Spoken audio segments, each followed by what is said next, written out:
Here to break down the political components of this latest development is Cassie Smedile, the Deputy Communications Director for the Republican National Committee. So, Cassie, some pretty big bombshells when it comes to this election. I mean, just yesterday we saw the New York Post first detail allegations between Hunter Biden and Ukrainian businesses. And then again, we see the New York Post come out with another article laying out allegations when it comes to China. So I want to ask you, when it comes to the campaign trail, does this change the strategy at all?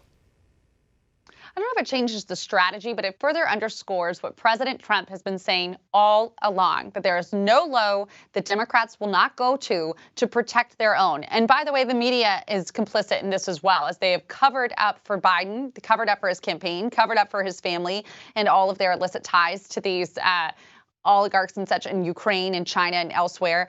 And this is just showing, again, the 47-year corrupt politician. The rules for me, but not for thee. This is everything that we all hate about Washington. We all hate about politicians. And this just further underscores that President Trump, the outsider, the businessman, is not only the right guy for the job, but he's the guy who's ridding out the bad guys, the guys that have been getting a pass for literally 47 years. And I think as far as educating people on what really happens in these types of scenarios, because it does happen on the right, but it also happens on the left. And most notably, I think a lot of people will point to things such as the dossier or New York Times tax records, I remember was the most recent allegation against the president. But when something like that happens, when it's opposition research, does there ever a coordinated attempt between for example, the parties knowing what's coming out ahead of time or anything like that? Or is it more reactive to the news? Yeah, most of the time there's not any sort of heads up other than we have our own research and investigations teams, as does, I know, the campaign, and throughout all campaigns you usually have your opposition research book. So there's things that you know maybe coming down the pike and you prepare your arguments for when you see them or when they pop.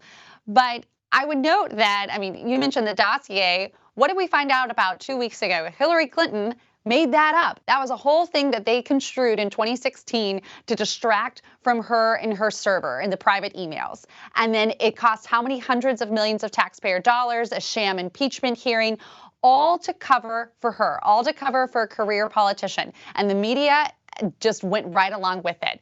And that's what we saw again this week with this New York Post piece. Not only is there censorship from social media, which in and of itself is an outrageous new low in development in our politics, but the media is not even covering it. They are going out of their way to cover for Joe Biden.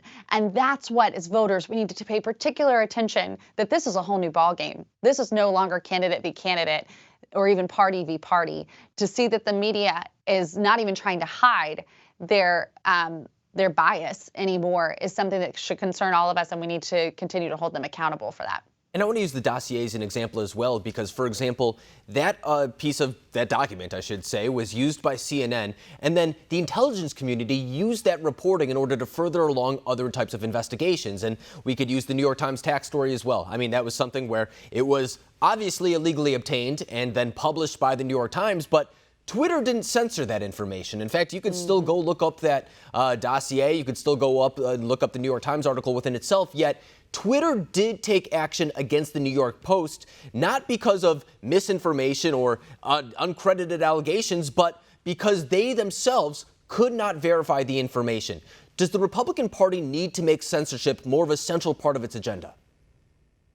Well, it's certainly a messaging point of the agenda that we can't allow these people to continue to get more of our power, the power that we entrust elected officials with when we give them our vote. And so the more that you have people, these big government liberals who are in the pockets of these tech companies in Silicon Valley, the more that they all have each other with their friends in the media, the harder it becomes for our voice to break through. And so that's why they're but for the votes and the will of the American people in 2016. Who knows where we would be right now as a country? But we've got Donald Trump, then the candidate, now the president, who has the loudest voice in the room, who has the biggest bully pulpit, who's willing to call them out. If we don't have him anymore, if he's not reelected along with Republicans, preferably more of them up and down the ballot, what recourse do the American people have against this, not just blatant bias, but this de-evolution of our democracy and our democratic process? And that's why it's so important that we vote and that we continue to vote for people who are actually fighting for us and out there trying to protect our rights. It's a great point, and we talk about it on this program a lot, that right now I think we're in a period of realignment when it comes to the political parties. I think that because we're in it, we don't necessarily see that it's happening, but President Trump is a perfect example of that. He's a transformative figure, and the fact that we even have senators such as Ted Cruz or Josh Hawley talking about breaking up big tech giants or at least adding regulation, that's something that the Republican Party would not be talking about just 10 years ago. So is the party changing to some degree? Well, we're listening. And what we're hearing is that hardworking Americans are feeling like it's harder and harder to have a level playing field because the elites, the coastal elites, the people who can get into certain clubs are all sort of pulling the levers right now. And Donald Trump is busting that up. Great examples with Senators Hawley and Cruz. And I would say, too, that by sort of realigning, if you want to call it that, the Republican Party is the party for the everyman and woman, for the hardworking American man and American woman. The Democrat Party is the party of the elites, is the party of the rich. Yeah. And so they no longer can claim that mantle if they ever legitimately could. They certainly cannot now. And it's important, again, to pay attention to that as you're figuring out who to vote for on November 3rd. Who's fighting for you? Who's working on the issues that impact you and your family?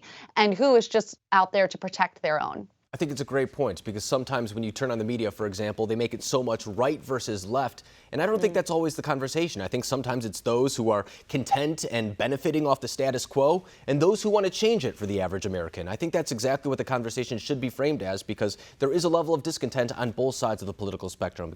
But Cassie Smedile, I really appreciate you coming on the program tonight and breaking down this issue for us. Thank you.